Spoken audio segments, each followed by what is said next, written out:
Sir Isaac Newton sat under a shady tree when an apple dropped on his head. And in Eureka, he discovered gravity. Just kidding. Whatever happened, Newton knew that objects, when at rest, stays at rest, unless an external force acts upon it. For example, to keep the moon orbiting around the Earth, there must be an external force. Otherwise, the moon would fly tangent to the orbit of the Earth. He coined the word gravity to define the forces that existed between all objects. This force is the most prominent and the most dominant of all forces in nature. It holds everything together. Newton knew that the force that caused the apple's acceleration, gravity, must be dependent upon the mass of the apple. And since the force acting to cause the apple's downward acceleration also causes the Earth's upward acceleration, Newton's third law, that force must also depend upon the mass of the Earth.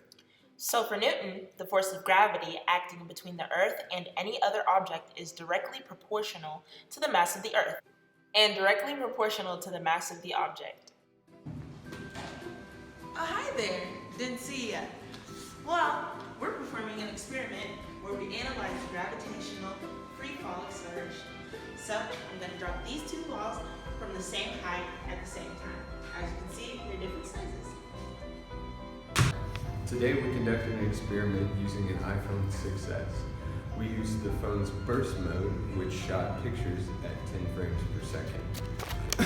To figure out how long its board was, we used a standardized European piece of paper, which was 210 millimeters in length, to create tick marks for us to see visually throughout each picture frame. As the ball dropped, we could see how far the distance was between each frame, knowing how much displacement and how much velocity.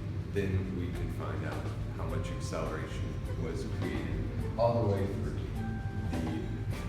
the 10 frames. We conducted two experiments using a soccer ball and a foosball. The results came out to around an acceleration of 9.86 for the foosball and about 9.67 for the soccer ball. To this, we resulted that the gravity was constant between two masses and that gravity was around 9.81 meters per second squared. Hi again. As you all noticed in the previous section, both of the objects hit the ground at the same time.